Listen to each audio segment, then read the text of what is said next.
I know we haven't talked too much about the new Jimi Hendrix book, The Man, the Magic, the Truth by Sharon Lawrence. But it really got quite occupied with the other Hollywood, the book about the porn industry. But that's not to say this Jimi Hendrix book isn't utterly fascinating. Not only his career is, of course, the focal point of anything about Jimmy, but it is really wild reading about all this fighting over his money. Oh, God, yeah, the money. What a mess.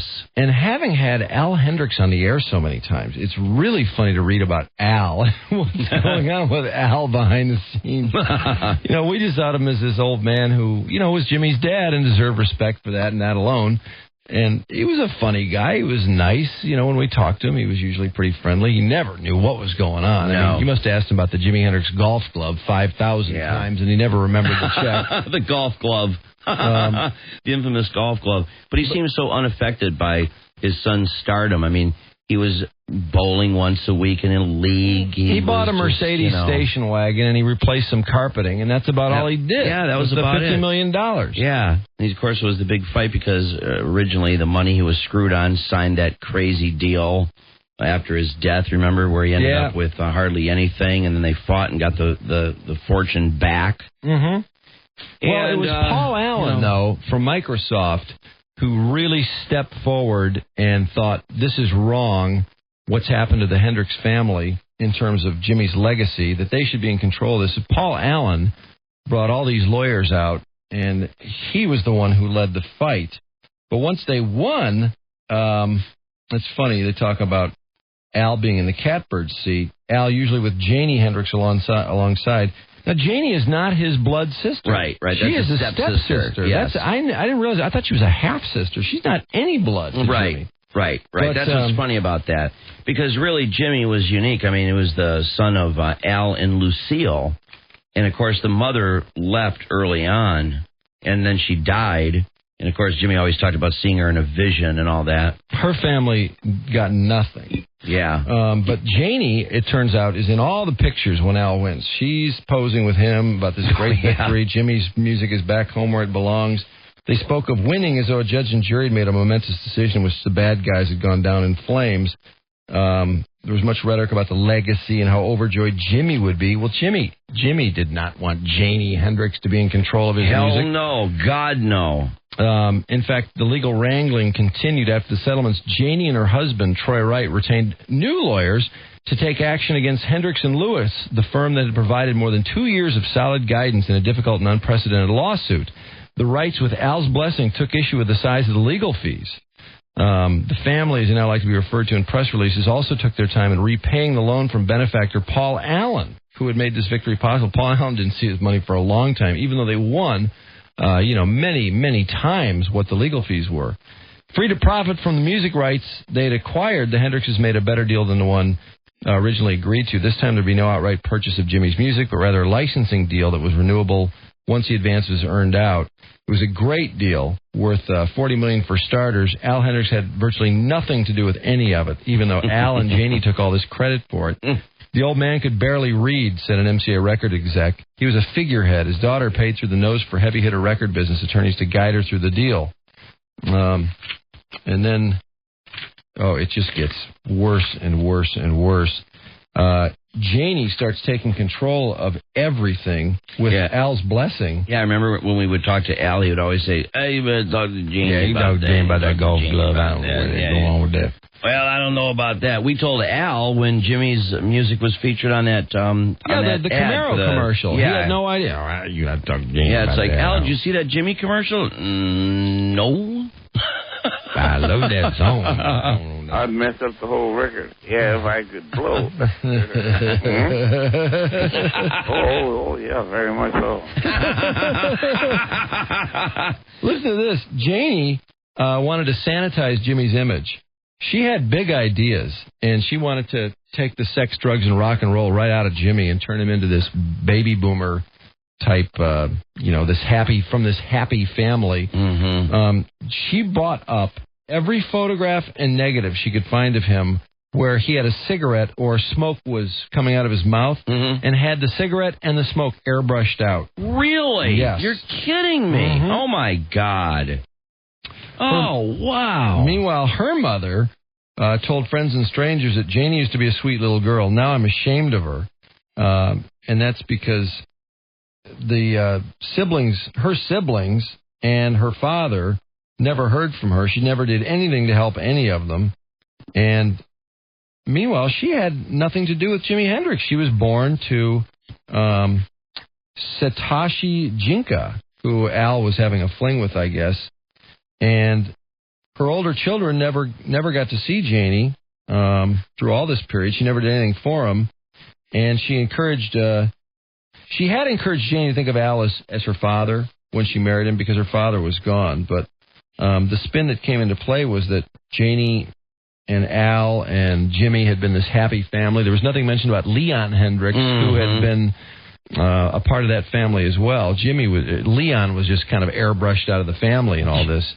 But then when her mother died, who had no relationship to Jimmy whatsoever, other than that she and Al had been together after Jimmy I don't think Jimmy was even around at this point. No. It was mentioned that June had loved Jimmy's song Purple Haze, and they made it out that they almost tried to suggest that Purple Haze was written about her. Oh, which had nothing to do with Jimmy. Purple Haze was played at her funeral along with Foxy Lady. And the obituaries noted nothing about how brief her acquaintanceship with Jimmy had actually been. They acted as if, she was real tight with Jimmy. Yeah. And then Jimmy probably would never, if he was alive, he'd hardly remember her. Then they bought Chaz Chandler's tapes from Chaz's second wife for $2 million. And they put out that 4-box set. And she thought she had the crown jewel. She was convinced the world would view the box set as a masterpiece. She also named herself as producer. Isn't that just the way? And then she started a pursuit of a suitable place for Jimmy's remains. She wanted to construct a purple structure at the cemetery where friends and family could go, and his gravestone kept getting stolen. Al Hendrix got furious about spending money to replace it. So Janie went to the public for financial donations for this purple mausoleum. Oh, boy. And the city of Seattle just went crazy. How can you just won $50 million and you're asking us to pay for his new headstone? It gets worse, though. We got to take a break, but when we come back, it gets more. Continuing this sad saga of the marketing of Jimi Hendrix. I mentioned Janie buying up all these prints or these photographs and negatives where they airbrush cigarettes out of Jimmy's hand and smoke out of the air. Outrageous.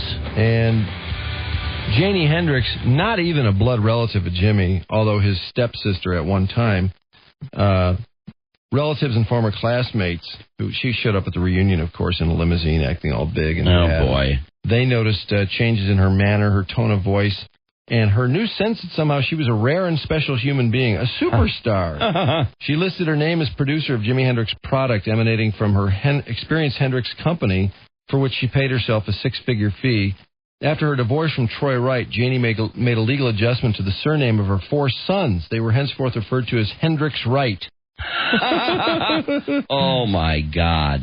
Those who did business with her began to notice that her signature had changed. Now it was strangely imitative of the signature of Jimi Hendrix. Oh, man. President and CEO Janie operates from a spacious, expensively decorated suite on her executive floor in a fine office building adjacent to a major saddle freeway. She has a staff of 10, plus right-hand man Vice President Bob Hendrix, who some Central District natives refer laughingly to as Janie's token genuine Hendrix. He's the son of Frank Hendrix, Al's brother. The other man who really counts for Janie is Reed Wasson, her personal and business counsel since '95. Additionally, Janie has lawyers on retainer in New York, L.A., and London. Oh, my God. Her meetings are held in a private room where participants sit around a conference table with a top that features perfect purple velvet underglass.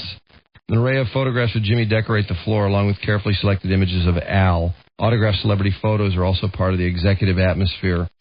Although Janie has assured journalists that at Experience Hendrix, marketing is secondary, the catalog headquarters take up an entire floor. No. The fulfillment department handles worldwide orders for 650 items bearing the name or image of Jimi Hendrix, ranging from golf balls, boxer shorts, and road rage air freshener. Oh, wow. To a book of Hendrix lyrics personally signed by Jimi Hendrix. Oh, come on. She's produced a limited edition of one of Jimi's childhood drawings, and these are this is stuff that Al Hendrix apparently is just a horrific pack rat. And he had a lot of Jimi's schoolwork. And these are drawings that he just did, like you or I. Yeah, right. Just kindergartners or something. Yeah. She titled it The Prayer, and though the colorful art doesn't appear to have any connection with praying or religion, a small print sells for $600. Oh, that's outrageous. She also sells a T-shirt emblazoned with a replica of Jimi's handwriting, displaying the last words he ever wrote in that troubled poem during the early hours of the day he died. An experienced Hendrix bus dubbed Red House has toured the U.S. featuring... at first, an inventive traveling Jimi museum. Musician Dave Rabinowitz tells of seeing the big bus pull into Boston. I couldn't wait to go inside and check it out. There were some photos of Jimi, a couple gold records, and then merchandise. Pretty tacky stuff for the most part. Oh, wow. In no way was it a museum. It was a store. I hated to see Jimi exploited like this. Oh, that's outrageous. Oh, my God, I just can't even believe all this. What would really horrify and anger Jimi Hendrix, some of his most sensitive fans believe, are CDs of the recordings he made with such great care and concern that now bear a gold seal on the cover that reads, approved by the Hendrix family or authorized Hendrix family edition. In other words, they're trying to avoid competing with some of the things MCA put out, for example. I see. Thinking that people are going to think, oh, well, this is the stuff that Jimi would approve. Yeah, right. Several of the recordings issued by the Hendrix family contain takes Jimi never approved and, in fact, didn't consider up to his standards. Janie's big music coup has been the release in 2000 of the Jimi Hendrix Experience, which is sold in a consistent pattern nationally and internationally. Critics and fans are enthusiastic about this classy CD package, with some refer to it fulfilling Janie's hope as a masterpiece. Despite Jimi's own supervision on most of the tracks and his dedicated evolving growth in a recording studio, Janie's usual producer credit is emblazoned on the box set. No. Another producer credit is given to one of her staff members, writer John McDermott, who never met Hendrix and never was in a recording studio with him. John McDermott, that's the guy. Who I was put talking all the stuff about that where they added added tracks to. Yeah, there was an Alan Douglas guy, and then there was that John McDermott. Yeah, right. That guy was writing books and everything else. I think that was the guy that was coming up with all those bogus records. It had a fabulous cover art or cover photography on the album cover, and it'd be, oh, wow, and it show all these never-before-released tunes. You would get it, and it was just this junk. Way back, early 60s, just garbage. You could barely even hear him playing on the tracks. It was awful. Well, in June 2000, for $250 million, Microsoft billionaire Paul Allen officially opened his pet project by smashing a glass replica of a Fender Stratocaster guitar and decreeing, let the experience begin. He actually his heart was in the right place, they indicate. He really got his hands and purchased for very expensive prices a lot of Jimi Abilia, but got very little help from the family, although Al and Janie appeared at the opening, and their relationship with Paul Allen was cordial.